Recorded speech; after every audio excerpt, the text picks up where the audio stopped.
The storm had just passed, but its shadow still lingered in the air. Jonah Briggs stepped out onto the porch, his boots sinking deep into the mud, his eyes sweeping across the dying farm. The stench of rotting livestock mixed with the heavy smell of wet earth. Half of his herd lay dead. The rest nothing more than skin and bones after months of drought. Jonah thought he had already seen all the suffering a man could bear in this unforgiving frontier. Until that morning, beside the sagging fence, 4 enormous shapes had collapsed onto the ground. At first glance, Jonah took them for tree trunks torn down by the wind. But then, one arm gave the slightest tremble. His heart clenched. Those were no fallen logs. They were women. Apache women. And not ordinary women, but giants of the tribe. Iron shackles had left deep scars on their wrists. Scorch marks burned through their torn garments. Their lips were cracked, their eyes sunken, their great bodies shuddering from exhaustion. They looked as though they had crawled straight out of hell itself, having gone without food or water for days. Jonah's first instinct was to turn his back and walk away. To aid an Apache meant death for a white man. He could almost see the gallows already waiting for him in the town square. But then, the smallest of the 4 stirred and opened her eyes. Though she stood taller than most men, she trembled as her lips broke into a hoarse whisper. Water. Jonah froze in place, his hand tightening around the bucket hanging by the well. In that faint, ragged cry, he did not hear an enemy. He heard a human soul begging for life. And in that moment, he realized the Wild West was not only a test of a man's trigger finger, but of his very soul. Thank you, my friend, for letting me share this story with you tonight. Tell me, where are you listening from? I just wish you peace and happiness wherever you are listening to this story. Jonah slowed his steps, each footfall heavy as if weighed down with stone. He stared at the 4 massive bodies sprawled across the muddy ground. Even in their weakened state, their power was enough to chill a Western man's blood. Their arms were thick as oak branches, their shoulders wider than the doorway to his home. These were not fragile women.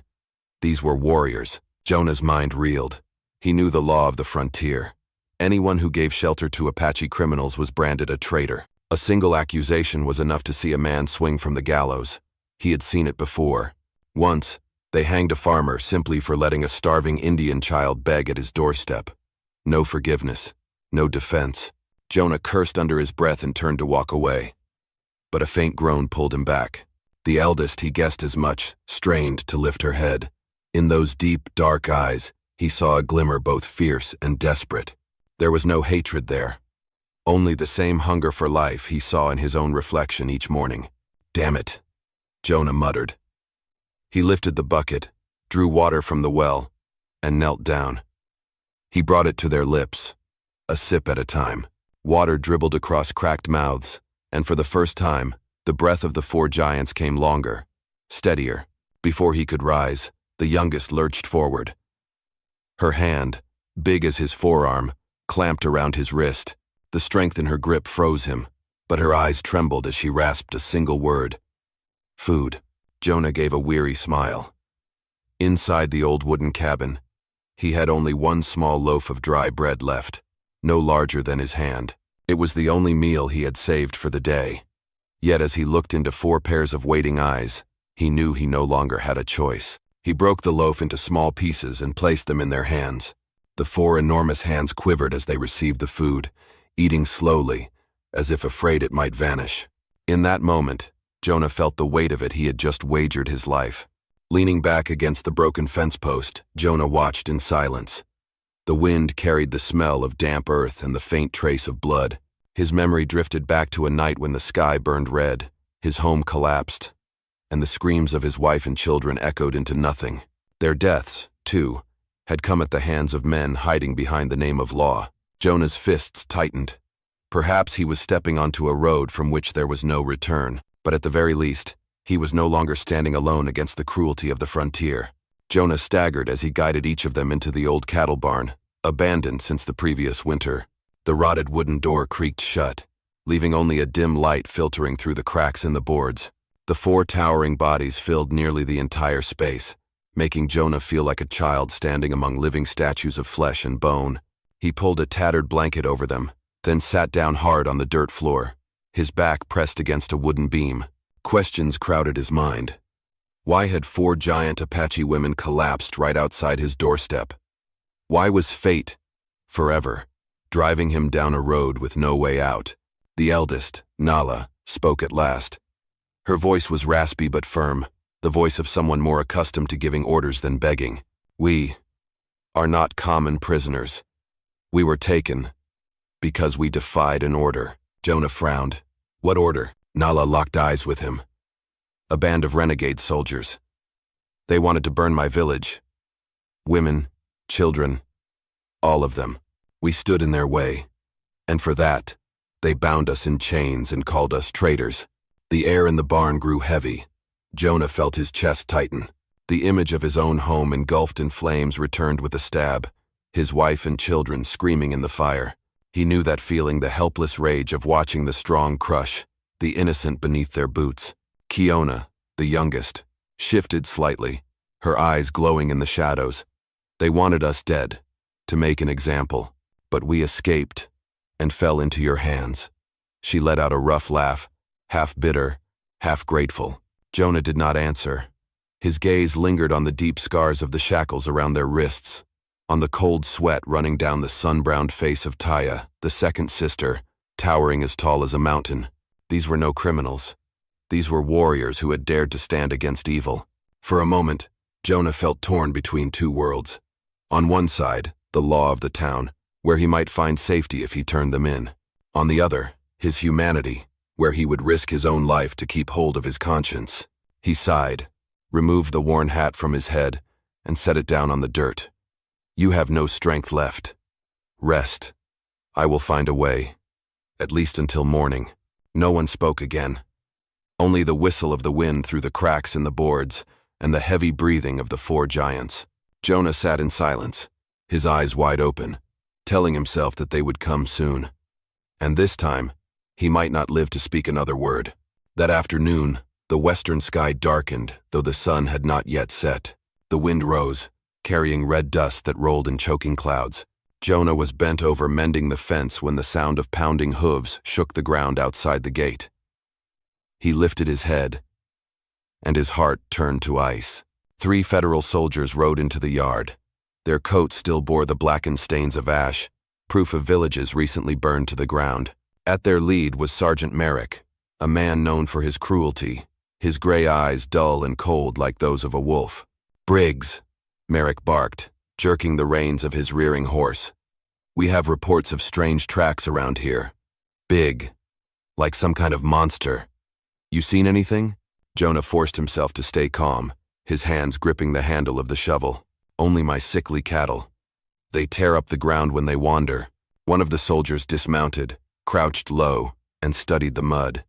He whistled. Not cattle, Merrick. These are human tracks. Bigger than any man I have ever seen. Jonah felt his blood freeze. Just a few steps away, in the old barn, the 4 giant sisters lay hidden, their breath shallow. If the soldiers went inside, it would all be over. Merrick narrowed his eyes, fixing Jonah with a piercing stare. What is in that barn? Jonah swallowed hard, then forced a dry laugh. Nothing but an old shed, rotting straw and manure. If you want to smell it, be my guest. The soldier moved toward the barn door, his hand resting on the latch. Jonah knew the truth was only seconds from spilling into daylight. In his mind flashed the image of a noose, the roar of a cheering crowd in the town square. Stop. Jonah's voice dropped low, steady, his grip tightening on the shovel as if it were a rifle. That is my land. No one steps in without my say-so. The air thickened. The 3 soldiers glanced at one another, then sneered. Merrick spat into the dirt. You have nerve, Briggs, but hear me well. If we find out you are hiding Apache, your neck will hang higher than the town flagpole. He yanked the reins, turning his horse, though his eyes still stabbed at Jonah like knives. Wait for me. I will be back, and I will level this place to the ground. The thunder of hooves faded into the distance, leaving the yard hollow and cold. Jonah exhaled, sweat streaming down his temple. He turned toward the barn. Through the cracks in the boards, 4 pairs of eyes stared back at him in silence. In that moment, Jonah knew. He no longer had a choice. Thank you for being here with me tonight. If this story stirs memories of the old days of dusty evenings and the echo of hoofbeats in your heart, then subscribe to my channel, so that each day we can sit together once more, and I will share with you another tale of the West. Night fell over the prairie faster than Jonah expected. The sun had barely slipped below the horizon when darkness spread out like a heavy blanket, leaving only the faint glow of a lantern swaying on the porch. Wind whistled through the broken boards, carrying the bitter tang of rusted chains that still lingered in the barn.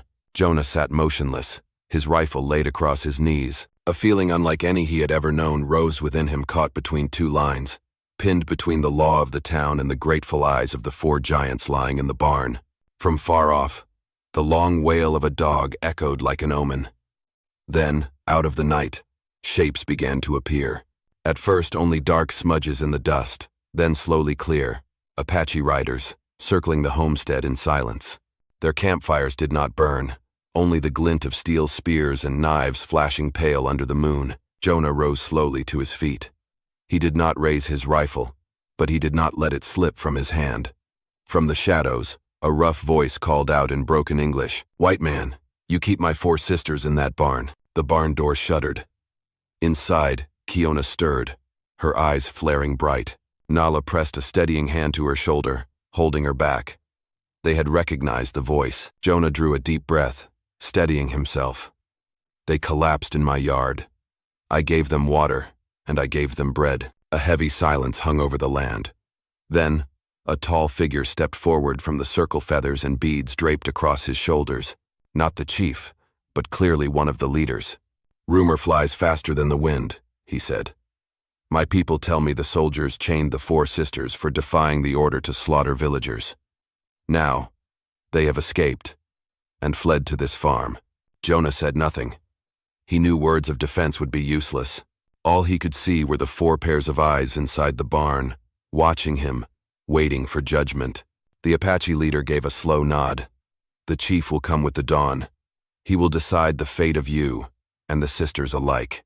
With that, he gestured. The warriors faded back into the dark, yet their presence lingered, a wall of silence tightening around the homestead. Jonah stood on the porch, lifting his gaze to the star-filled sky. He knew this night would be longer than any other in his life, and when the morning broke, every choice, every action, even a scrap of bread and a bucket of water would be weighed under the eyes of both worlds. At midnight, the wind shifted, carrying with it a strange, acrid scent. Jonah sat slumped against the porch post, eyes half closed, until his nose caught it. He knew that smell: burning pine and kerosene. The sound of hooves rose again, this time not hurried but stalking, like wolves on the hunt. From the distance, firelight flickered, swelling brighter in the dark. Jonah sprang to his feet, gripping his rifle tight. 7, 8 soldiers rode into the yard, torches and oil barrels in hand.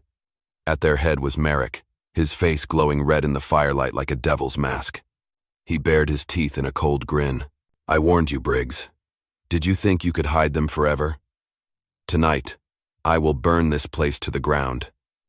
If there are Apache inside, they will burn with it." Jonah edged back toward the barn door, rifle leveled. "This is my land, Merrick. Take one more step, and someone will fall." Merrick snorted and jerked his chin. 2 soldiers advanced, sloshing oil across the porch. Just one more spark, and everything would be an inferno. From within the barn came a stirring sound. The door burst open, and the 4 towering women stepped out slowly, but with a majesty like living mountains. Chains still clinked from their wrists, eyes blazing bright against the night. Taya roared, seizing a rotted beam from the barn and swinging it like a club. Kiona, the youngest, darted forward like a panther, tearing a torch from a soldier's hand and slamming it to the ground. Fire hissed out in the dust. Gunfire cracked sharp and fierce. Jonah braced his rifle and dropped the man who was about to fling oil on the roof. His shoulder jolted with every shot, but his hands did not tremble. He knew there was no turning back now. Battle erupted in chaos. Soldiers shouted, horses screamed. Firelight cast huge shadows of the giant sisters as they struck, driving their enemies back. Storie, the third, seized a long knife, cutting down the man before her with a single sweep. Nala stood tall in the center of the yard, her hoarse voice thundering in Apache. rallying them with a cry that seemed to set the night itself aflame. Jonah fired and reloaded, sweat streaming down his face. For an instant, the thought struck him he, a poor rancher, now stood shoulder to shoulder with 4 giant warrior women, holding the line against a squad of soldiers. Then came the thunder of more hooves, louder, heavier. Just when it seemed they would all be swallowed by fire, the sound of Apache war horns echoed from the distant hills. Torches flickered on the ridges. The chief's warriors had arrived, sweeping in from both flanks like a storm breaking loose. Panic seized the soldiers. They scattered in retreat, leaving Merrick and a handful of wounded behind. Merrick snarled, eyes blazing with fury, but even he was forced to pull back, spitting his vow. "This is not over, Briggs. At dawn, death will find you." As the last hoofbeats faded into the night, the yard lay heavy with smoke, the stench of blood and burning oil. Jonah lowered his rifle, his hands trembling. The 4 sisters still stood tall at his side, like guardian spirits rising out of the darkness. Dawn spread across the valley, the first light of day stretching like a silver blade over the battered homestead.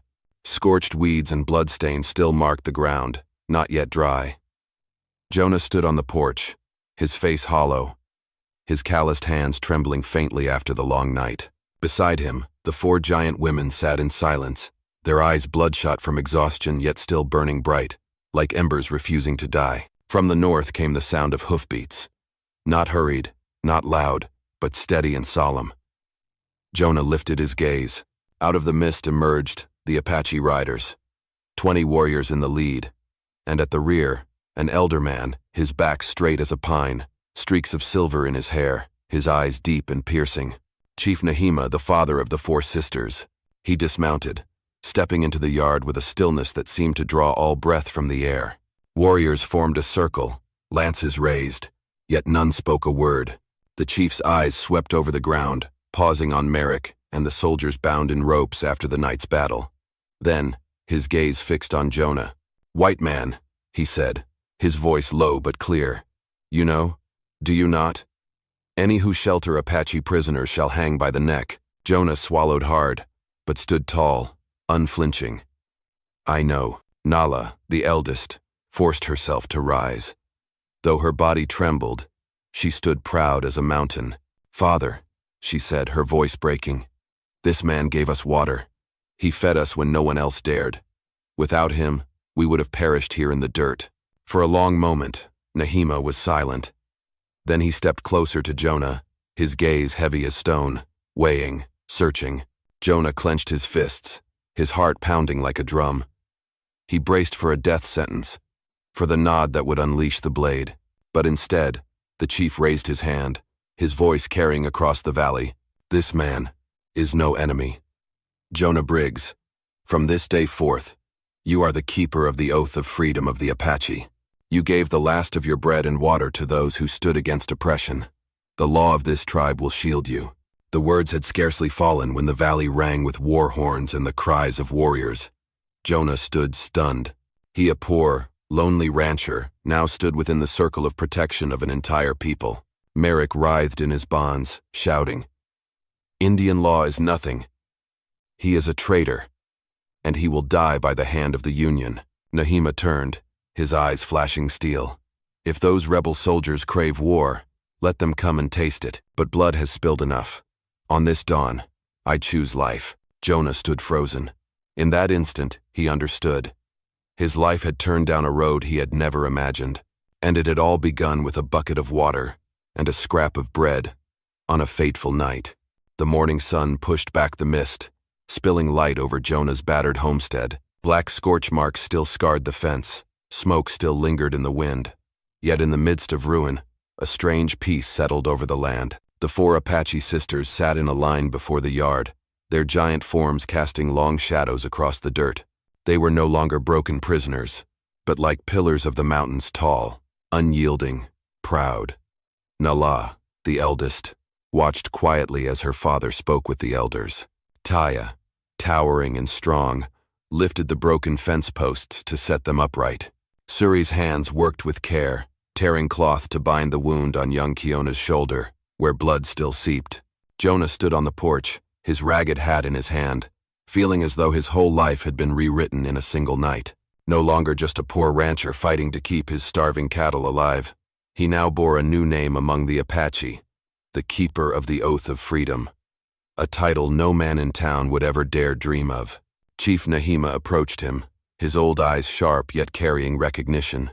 "You can return to town and meet the gallows," he said slowly. "Or you can remain here. Rebuild this ranch under my protection. From this day on, Apache blood will count you as an ally." Jonah bowed his head, his voice hoarse. "I never thought a bucket of water, a scrap of bread, could change an entire life." Nahima's hand rested heavy on his shoulder. "Justice begins with small things, but the one who keeps it must carry the weight of mountains." The Apache riders melted back into the forest, leaving the homestead bathed in golden light. Jonah turned toward the sisters. Kiona smiled, youthful, yet full of trust. Taya gave a solemn nod, as though acknowledging he had become part of their fate. Suri whispered softly, "You saved us, and you saved yourself." Jonah sank onto the porch step, breathing deep. The wind carried red dust and the smell of charred grass, but within him rose something he thought long lost: hope. In the Wild West, survival does not always lie in the barrel of a gun or the edge of a blade, but in the moment when a man chooses mercy over fear. We all carry wounds and burdens. Yet what keeps us human is not the land we own, nor the weapon we hold, but the courage to reach out a hand in the darkest hour. A bucket of water, a piece of bread sometimes, that is the line between cruelty and compassion. So, my friends, stand with what is right. Choose a life filled with kindness, a life of mercy. Tell me what you felt in this story. Leave a comment below. Type the number 1 if you enjoyed it, and do not forget to subscribe, so that we can share more thrilling tales of the Wild West together.